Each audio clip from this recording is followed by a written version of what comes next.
I'll have to look at that Gemora in Kedushin. I think that will be the place to solve this mystery. Here, from what it says over here in the notes, it's very, very confusing. Okay. 11th of September, Rabbi Levitt, Gemora. Let's see.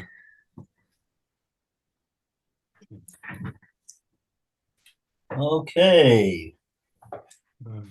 Good morning, Phil.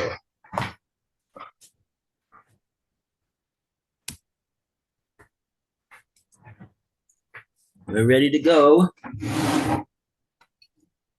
So we're Chaf Beis Amid Beis, and we are up to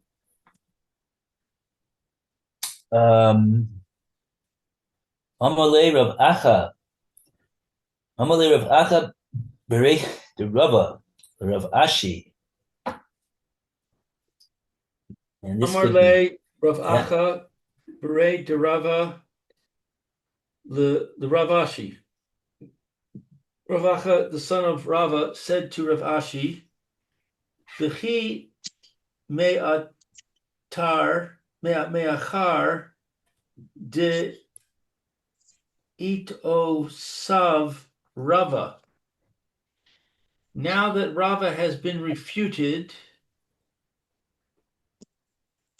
Hane Tamre Devika.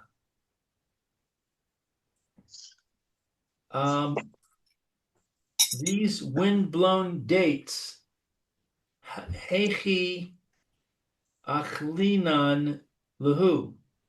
How are we permitted to eat them?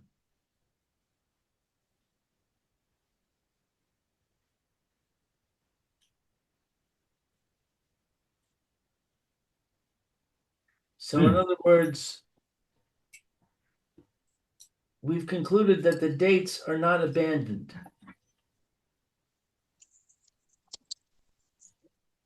So how can we eat them? He's Yeah. Rav Ashi said back to Rav Acha, the son of Rava, Evan deika shekatzim uremasim. Since there are vermin and crawling creatures, bika achle lehu, that eat fallen dates, meikara yeushe me anshe I'm sorry, meayesh me nayahu. The owner certainly despairs of recovering them from the very beginning.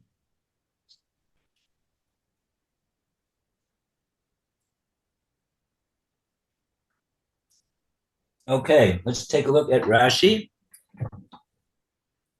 Okay. You hear me okay? Yeah, fine. Okay. We just did Yalkagan. We're starting Hani Tamre de Zika. These are dates that are, that was the word windbloom. Arua, the wind, Masir. Yeah, this is the wind blows on them. That was the translation of the Zika. That's how we got it from. And it says, how can we eat them? And it says, ha lo mayayesh, that this one isn't mayayesh, vaha, and this dinakat, and this that it was chosen, the may buy, what he needs, may achar, afterwards, to itutva Rabba. That's a tiyufta. That's a question on Rava. Kasha.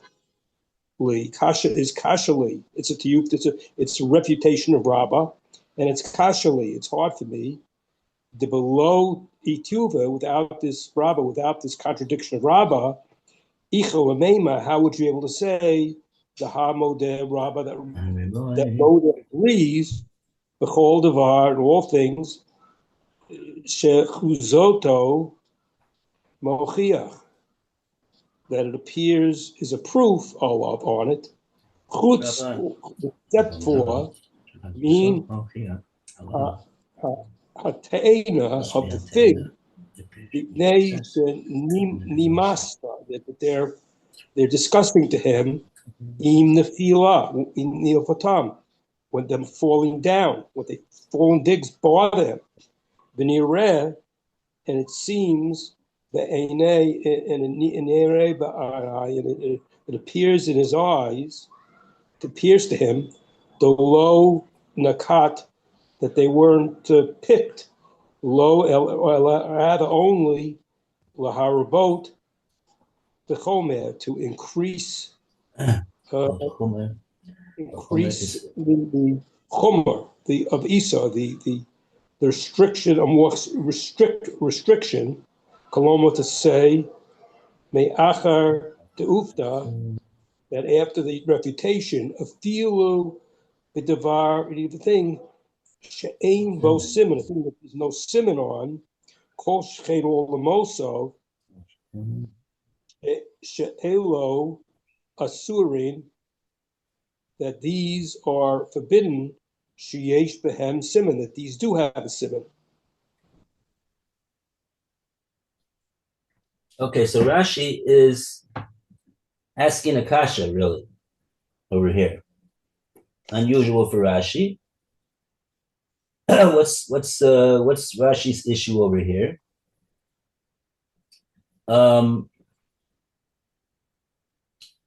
Because he says the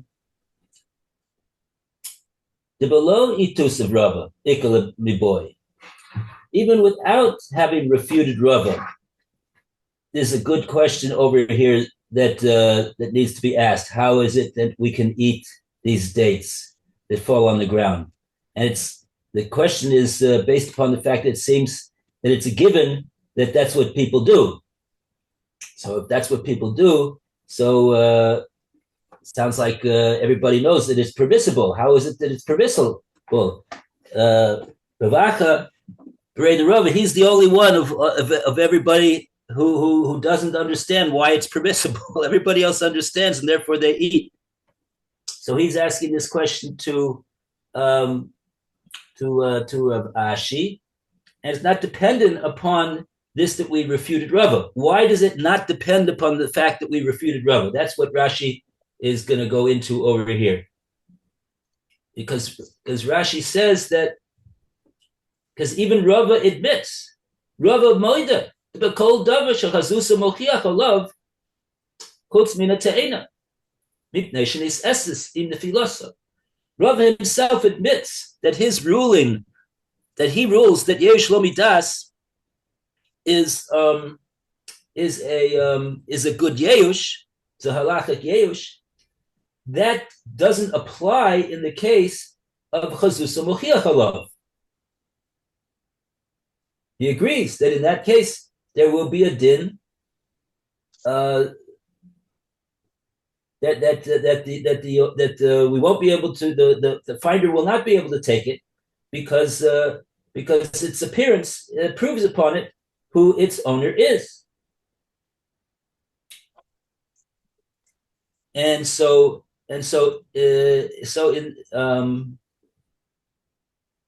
So the question really, what Rashi is saying is, why are they bringing Rava into the picture? This question is a good question. Why are people eating these things even without Rava? So then Rashi ventures to offer a explanation of this. That Rashi says, "Nir be'enai de loy nokat law ela laharbos b'chomer iser." The reason we're bringing Rava into it is because what we're trying to do is trying to emphasize the chomer of the iser, the severity of the iser that's involved over here. And with Rava, it becomes even more difficult to understand why it is that people could be doing this.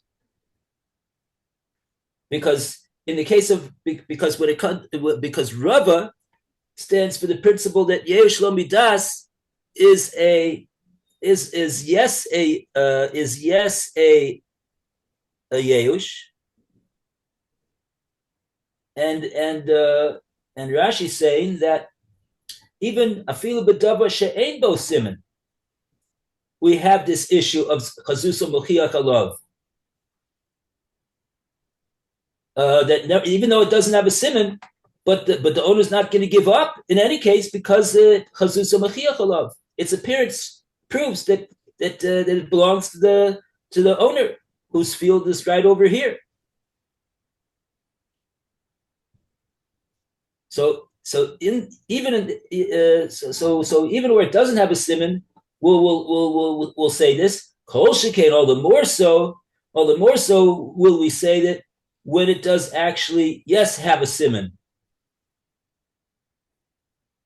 Kol shein elu asurin sheyesh bo siman. Okay.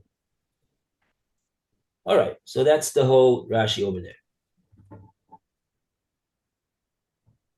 Okay. Now we have another Rashi over here. Another two Rashis, I guess. Mikara Yushe Meyayesh. Rashi split them into two. Phil. Yep. Let's see which. We're up to the Ikara, right? Mm-hmm. Is it originally? That's where I left off. Mikodem Nefila. Originally meant before it fell down. And it's Yeyoshe Me'ayush. His Yeyush is a good Me'ayush. The Yadoa, who that he knows, Sha'ruach Masir Mehem, that the wind is blowing on them. The Hashekatzim, and these vermin creatures there are, Mizumanim Le'ocham. They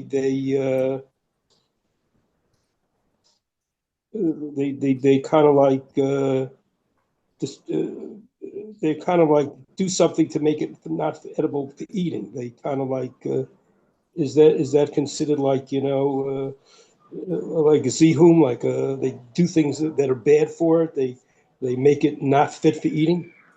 It's from the lesson of Zimun, Mezumanim. Right. Muchan and Mezuman. We're Muchan. The Shkotzim are Muchan and Mezuman to be Makayim, the mitzvah's essay of eating the guy's produce when it falls on the ground. So therefore, this guy, Mikara, already before they even fall, since he knows that the wind is going to be Meshir Mehen, it's gonna take them down off the tree, blow them off the tree, and they're gonna fall on the ground. And then the Shkotzim are all ready, willing, and prepared to pounce on them and gobble them up. So therefore, the owner, he's Me'ash Mikara. Rashi defines Mikara, meaning even before they have fallen down. So therefore, by the time they've fallen down, according to Rashi, the owner has already been Me'ayish long ago, and therefore they're there for the taking. If anybody wants to try to find one that hasn't been infested by vermin or other unseemly creatures, good luck. But it sounds like, according to Ravaka Bereda Rava, it was quite a common thing that people would eat these things. So he's saying, nah, there's no problem, Ravashi. They're allowed to eat it because certainly the owner knows that what's going to happen, and he's already, so to speak, bi'aish, eikara, before it falls down. Okay. So they're there. So that someone who finds it, he can take it. That's the point. Okay. Now we go to Yasmei. Yasmei delav b'nei mechila ninu mai. Back in the Gemora. Yasmei delav B'nei Achila Mechila Ninahu. Orphans who are minors and are not yet legally capable of relinquishing their rights. What do we say about their dates? Amar Le, Ravashi said to him, I guess Ravashi said to Ravacha, Daga Ba'ar de Yasme Lo Machzekinan. We do not presume an entire valley to be comprised of the land of orphans.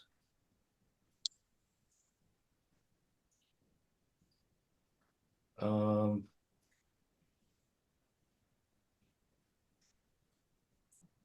not sure what that means. Let's see Rashi. Rashi's got a Rashi here. Okay.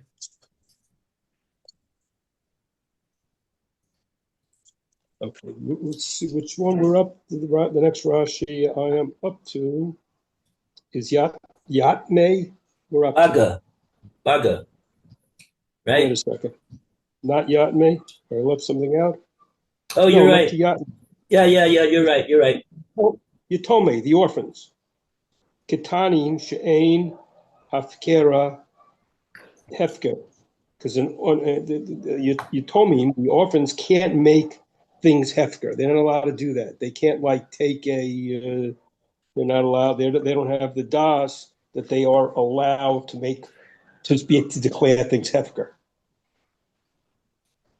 Doesn't work. You need to have das in order to make a halachic hefker, and they don't have das al pi halacha to do that.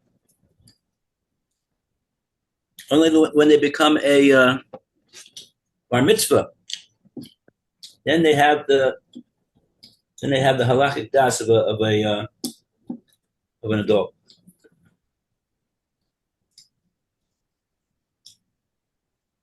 Okay. And we're reading this next Rashi, Ba'aga. Yeah. Ba'aga Ba'ara. Something about land, the Yatome Lo Machuzah, that they can't.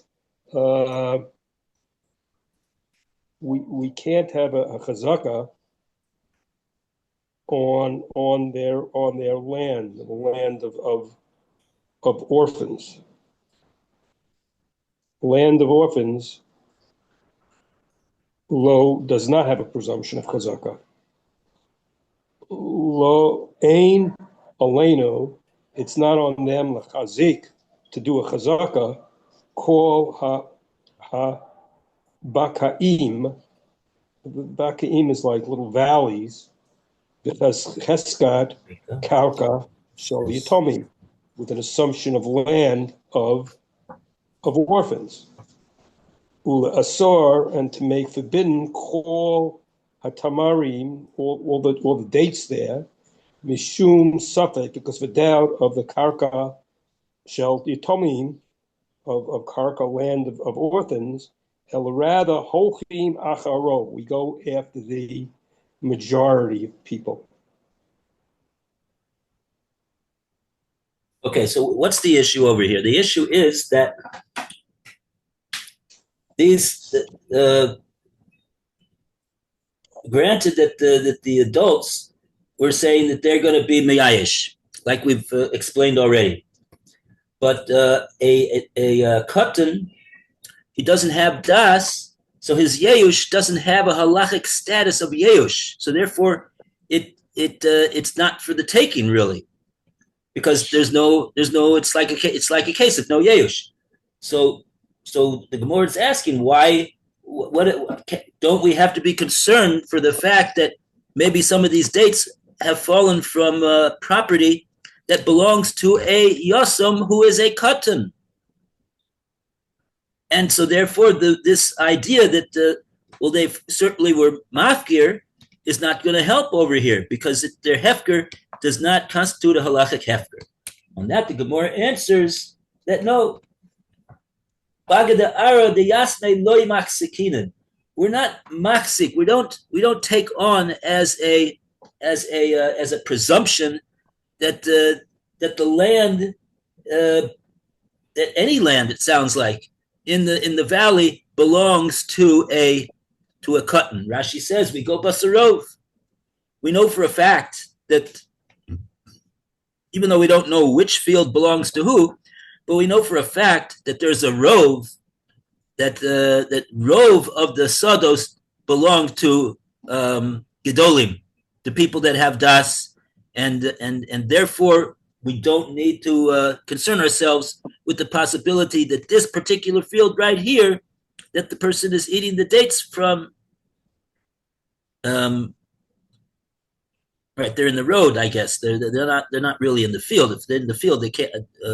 I don't know. Maybe in the field also, they'd be able to take it.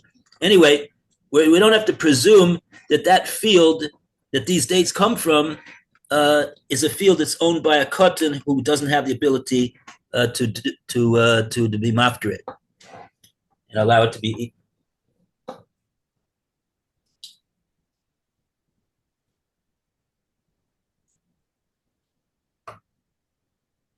Okay. So with that, the Gemora has a follow-up question. Muchzak be'omed, my.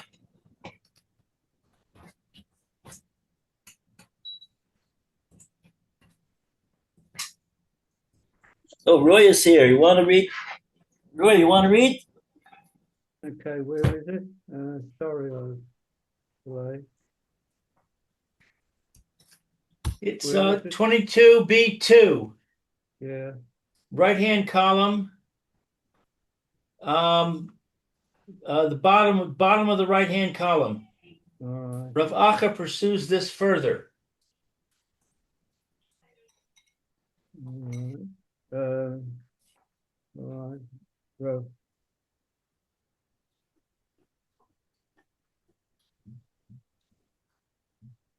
22b2, right-hand column. Omar Le, no? Muchzak ve'omed, my. Oh, I see. Sorry. I thought Rav Acha pursued it further. Yeah. Muchzak ve'omed. What's the law in regard to the dates from trees that are well established that belong to orphans? What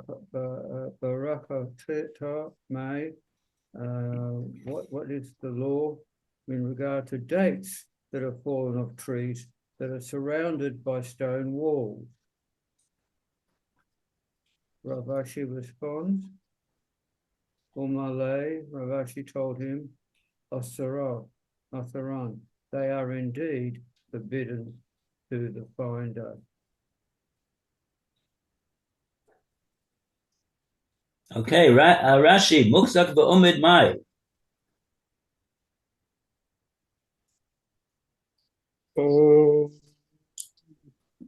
We're just up to that, really. Further down.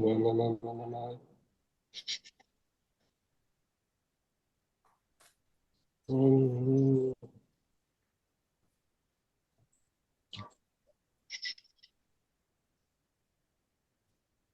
Wait a second. Musach va'omed mai. If they, what's something that's muchzak that's there, standing there? Mai. What's the rule? Karka alma. We're talking about land. Shel yatomim.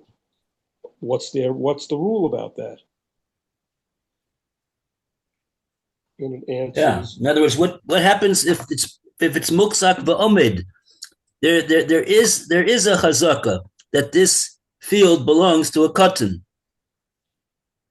Right. We said, we don't need to say that this field is muchzak that belongs to a cotton. What if it's muchzak ve'omed? Sounds like we have some knowledge that it in fact does belong to a cotton. Then what's the din? And then it says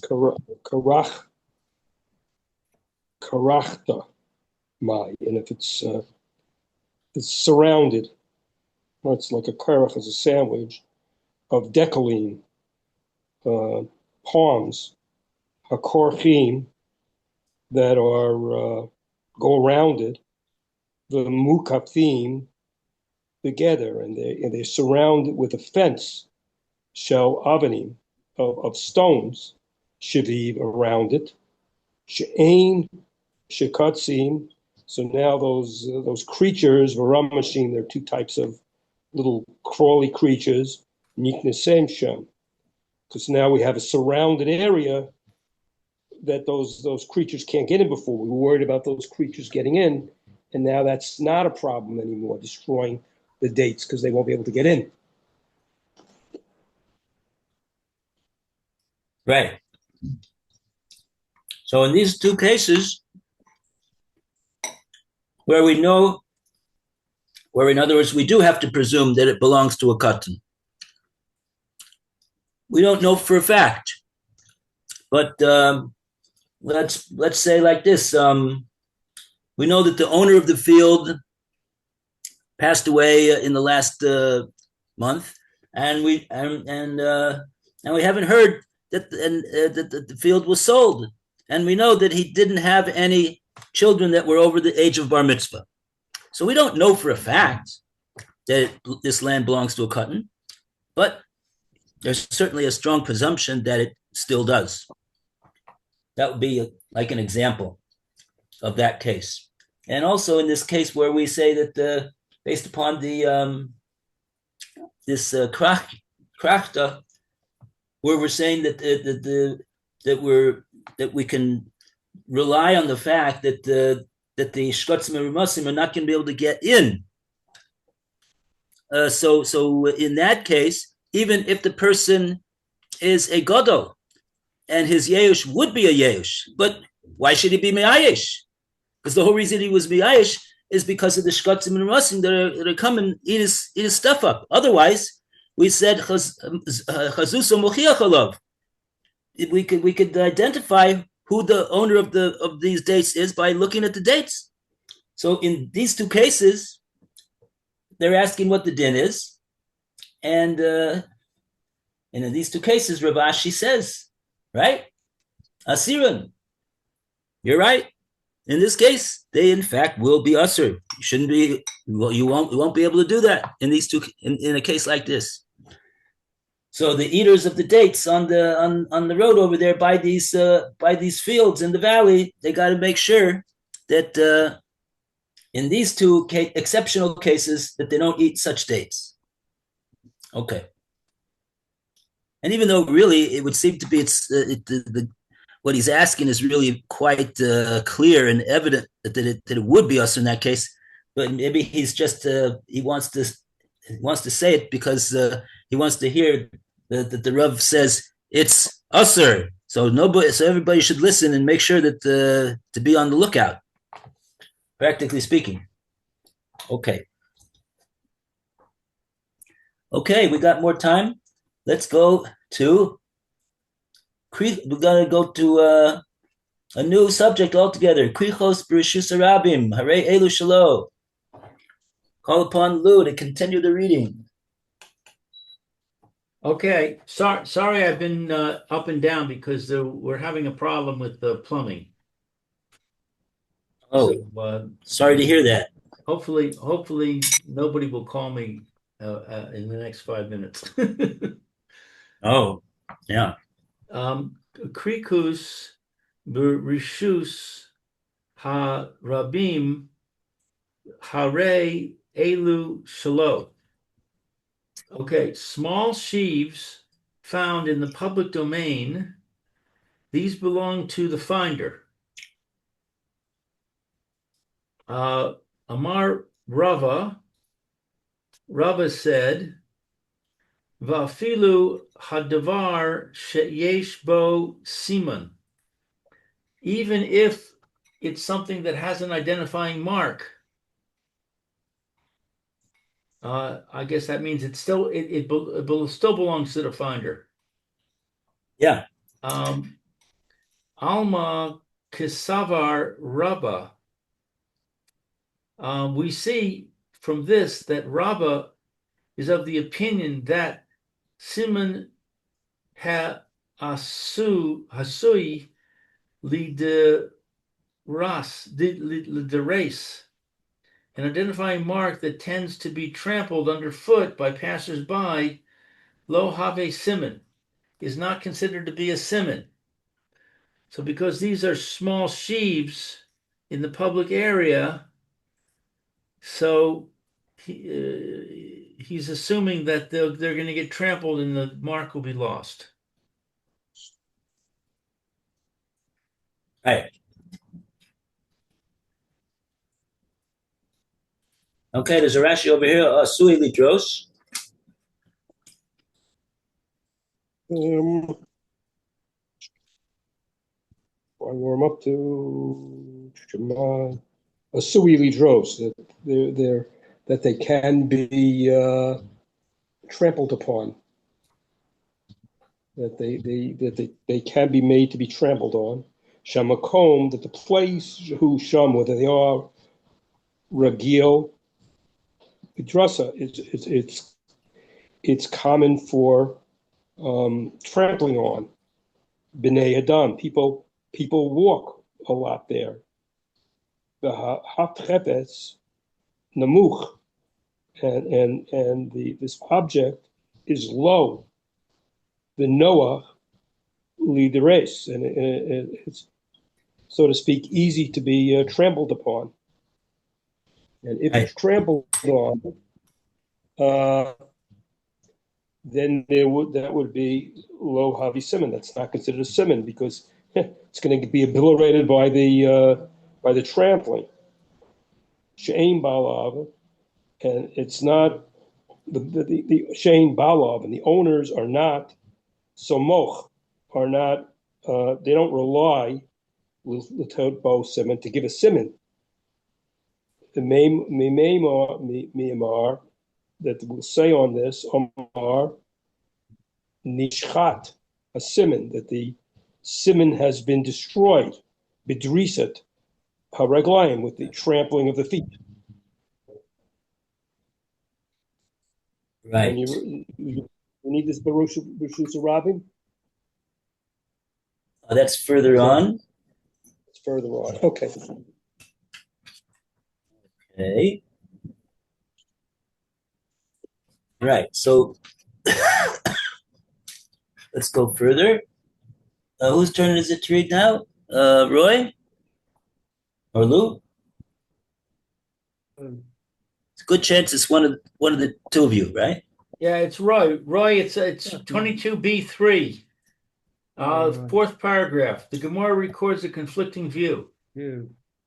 Rava Omar, Rava said, Lo Shanu Ela Kedavo She'ain for Simon. The stages of the Mishnah taught the permissibility of small sheaves only for something that has no identifying mark on it.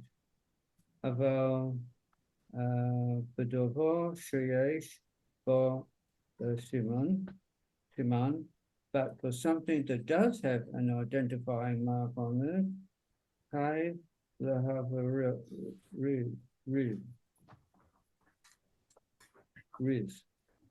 The finder is obligated to announce it. So small sheaves with no identifying mark may be kept. Identifiable sheaves must be returned. The Gemara comments, Alama Kosova Rava, we see from that that Rava is of the opinion that Simon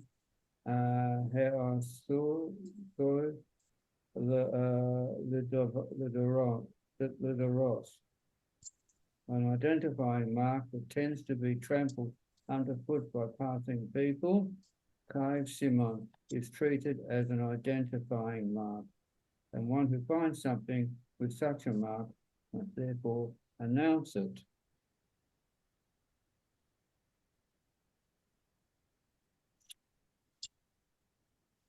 Okay, so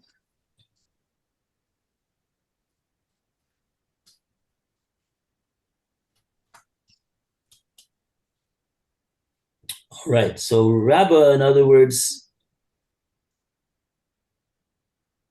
Rabbah is saying the Mishnah applies even to a case that with these krichos have a simon, but Rava says no.